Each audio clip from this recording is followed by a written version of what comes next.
Husband slept with my mom, blamed me for dad's death, now they want a baby.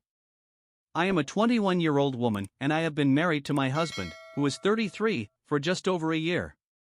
We first got together when I was finishing high school and he was already 30. A lot of people thought our relationship was strange, but I always felt older than my age, and it seemed normal to us. My mother, who is 40, took to him right away. She said I was lucky to have someone like him in my life, and I appreciated that. They got along well over time, and I figured it made sense, considering they were closer in age. But things started to feel off around the time of our wedding. On the day I got married, my mom looked at me in my dress and said she wished she was the one wearing it. I asked her what she meant, but she just laughed and blamed it on drinking too much. Later on, she even suggested dancing with my husband during the wedding. I laughed it off, assuming she was joking. Looking back, it was anything but a joke. A while after that, she began asking me how things were between us in the bedroom. I told her I was not okay discussing that, and she said my aunt was just curious. But she did not stop there. She asked my husband inappropriate things, like what his favorite position was, what kind of things he liked, and if he had ever been with two women at once. It was disgusting. I started getting more suspicious 3 months ago. My husband told me my mom asked him to help redo her kitchen. He works construction, so he said he would go over there after work on Mondays through Wednesdays. When I offered to come help, he said it would just be boring for me. I brought it up to my mom, and she said I was being annoying and clingy for wanting to come. That made me feel worse, but I did not want to push it. Around that same time, I noticed something changed between us. When he came home from working at her place, he never wanted to be intimate. That never used to be the case.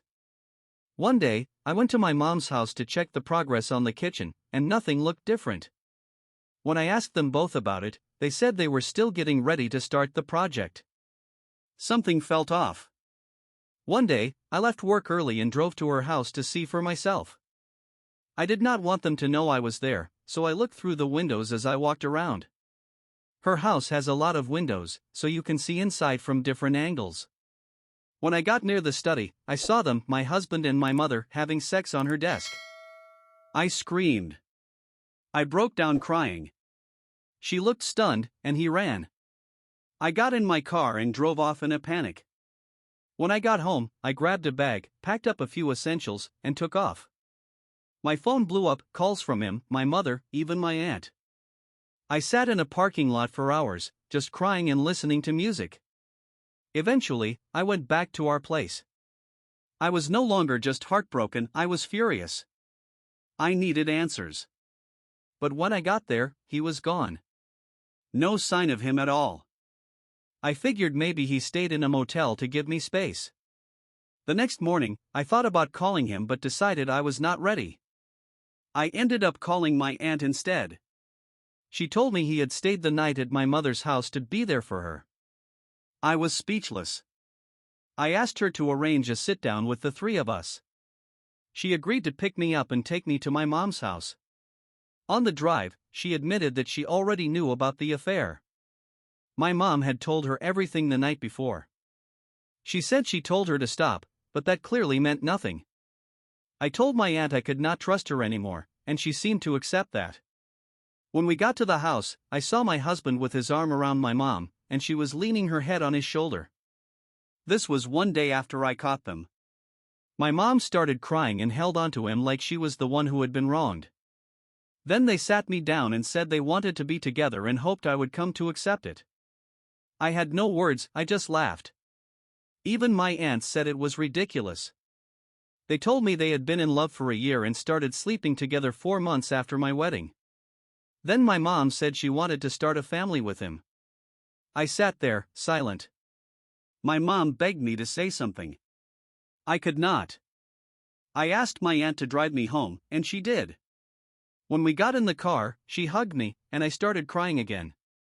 She said she was there for me and offered to let me stay with her. But I wanted to be by myself. It has been a week since that day. I have been at home alone, crying a lot and drinking more than I should. I have even had dark thoughts that scared me enough to consider checking into a hospital. The worst part is, sometimes I wish I had never found out. I wish I had stayed blind to it all. I do not have any close friends. I never really have. My husband was the only person I had, and now he is gone. My mother and I have always had problems. When I was 12, she blamed me for my father's suicide. She even faked a note, saying it was from him and claimed he did it because of me. I think this is her way of getting back at me for that. I truly believe she thinks I am the reason he died, because I was an angry kid back then. As for my husband, I think he was drawn to the idea of something forbidden. That is what some men chase after, and it is why many of them cheat. Now I am completely alone. I do not know what comes next. My husband and I had agreed that I would stay home and raise a family. That was always my dream. I never planned for college or thought about a career. I never thought I would need one. I just wanted to be a wife and a mother. But now I do not know what I am supposed to do. I am not very smart, and I have no idea where to even start with legal stuff. Any advice would help. I am sorry this was so long, but I needed to lay it all out. I do not plan to go back to social media after this. In the past, I would have turned to my husband, but now I have no one. I would really appreciate any thoughts or advice anyone has. There was a time I was ahead in school by 2 whole grades, but for some reason my mom decided to put me back with kids my age, and even now, she cannot really explain why she did that. About my relationship, I understand it was not exactly normal. We met at a mall. He came up to me and asked for my number. He thought I was much older than I actually was. On our first date, he found out I was still in high school and had just turned 18. He wanted to end it right then, said it was not right, but I told him we could just meet again and see where things went. We both felt a real connection, opened up to each other more than we ever had with anyone else. We agreed to start off as friends and take it slow. I was actually the one who first said I wanted a real relationship. He did not want to at first. He was scared of how it would look to other people. He even told me no. A week later he came back, told me he loved me, and that he could not imagine being without me. Looking back, maybe the only red flag was that he had been divorced and had a kid he barely saw, but that was because his ex and their son lived in another state. He is the son of Albanian immigrants, and he told me the only thing he and his ex-wife shared was their background. There was no love between them. As for college, I am not going just to say I went. I have always wanted to be a mom. That was the plan. But right now I know I need to support myself, so I will find work, even if the flower shop job is probably gone. I missed 3 shifts and have been ignoring their calls. Then the update right after I posted online, he showed up late at night, banging on the door, crying, saying he made a mistake. He claimed my mom was blackmailing him, said the affair started as a one-time thing, and when I found out, he panicked and stayed with her because he was afraid of being alone. I let him in. He showed me their messages. Most of them were her asking him to come over, saying if he refused, she would tell me what happened. He begged me to take him back. Said he would do anything. I told him I needed time and asked him to leave. At first he refused. He got upset. He picked up a television and smashed it, started hitting himself, and I got scared. I called one of his friends to come get him, and he did. The next morning I woke up and he was in the kitchen making breakfast. He cooked my favorite meal, said he wanted to cheer me up. I told him it was kind, but I still needed space and that this could not be fixed in a day. He broke down again and said he could not live without me. I knew he was trying to manipulate me. I told him to get out. That is when he threw a frying pan at the wall. I shoved him outside and locked the door behind him. Later, my mother showed up, yelling outside that she knew he was there and that I was trying to keep them apart. I warned her to leave or I would call the police. She left. But when I went outside later, someone had keyed my car and tried to carve a nasty word on the side. I called the police, but they said they could not do much without footage.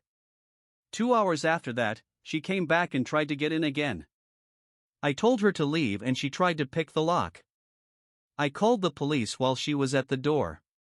She took off once she heard me say I was calling. After that, I did not feel safe anymore. I packed some clothes and a few things and started sleeping in my car. It has only been a day or so, and it is manageable for now, but I know I cannot live like this long term. My husband texted saying he went by the house and waited for me. I told him I needed space and that he should not be there. I told him I was sleeping in my car until I figure things out. He sent me long messages crying and saying I was punishing myself and that if I gave him another chance, he would make things right. I have not replied directly to those, but I check in every few hours so he knows I am okay. My aunt has not reached out since the night she drove me home. She is probably busy and overwhelmed, and I get that. But that is where I am. I have no real plan, just hoping something gives. I am thankful for the legal advice I got.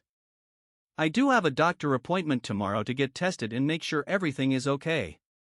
I really hope it is. For now, I am just trying to get through one day at a time. I do not know if anyone even wants another update at this point, since I feel like this could easily turn into a full-on journal, but either way, here it is. This might be the last one unless something major happens. First off, I am not sleeping in my car anymore. I am staying at a women's shelter now. About an hour after my last post, I noticed this man following me around in his car. He looked nervous, like he was trying to make up his mind about something, and he stuck behind me for almost 40 minutes. I tested it out by turning down streets that led to nowhere, and he still followed me in and out. That was enough for me. I remembered the advice I got and drove straight to a shelter. When I got there, they asked me a few questions, and I explained everything: how I did not feel safe going home, how my husband hit me while I was forcing him out, and how both he and my mom have been stalking and harassing me since. They believed me right away. They were incredibly kind and made me feel safe. Some of the women came up and introduced themselves. I have never felt so supported. I know it sounds strange, but even though it is just a shelter, I do not want to leave. In the few days I have been here, I have actually made friends, real friends, and I feel like I belong. One girl in particular, same age as me, opened up about the abuse she went through with her stepdad, and the way she described each bruise made me cry. We even talked about maybe finding a place together once we both get on our feet. That gave me something to look forward to. I have also met women from all kinds of backgrounds who have dealt with things I never imagined, and hearing their stories has changed the way I see the world. As for my husband, he sent me a message that made my decision final. He told me if I did not take him back, I would have another death on my hands. He knows what my mother did, faking that suicide note from my father, and how that destroyed me as a kid. And he used it against me. I told him we were finished for good. Then he called me the same slur my mom likes to throw around and said my dad would be ashamed of me. He followed that up by admitting he was still sleeping with other women, including my mother, and that they gave him more than I ever could. I told him to go ruin someone else's life. I wish I could say I was strong through all that, but I was not. It crushed me. I cried. I felt stupid for believing in him. But the women at the shelter helped me through it. Honestly, if they had not been there with me, I do not know what I would have done. They kept me grounded. So to whoever told me to find a shelter, thank you. That saved me. Now my mother is back at it. She posted a picture of herself in a bikini with some caption like "Love hurts." I replied with the laughing emoji, because she clearly just wants attention, both male sympathy and public pity. That is her game. She will twist this whole thing so that she is the victim again, just like she did with my dad. Everyone in her life lets her get away with it. My aunt always tells me not to be so hard on her because she had it rough growing up. And maybe she did. But what about me? What about all the stuff she has put me through? At what point does my pain count? Then she messaged me after I sent the laughing emoji. She said she had every right to grieve losing my husband and that I was selfish for not making a sacrifice to let her be happy. Said this was her first real relationship since my father. I laughed again and sent the same emoji. She posted that on her story too, along with a quote saying, "If only our children understood how much they can hurt us."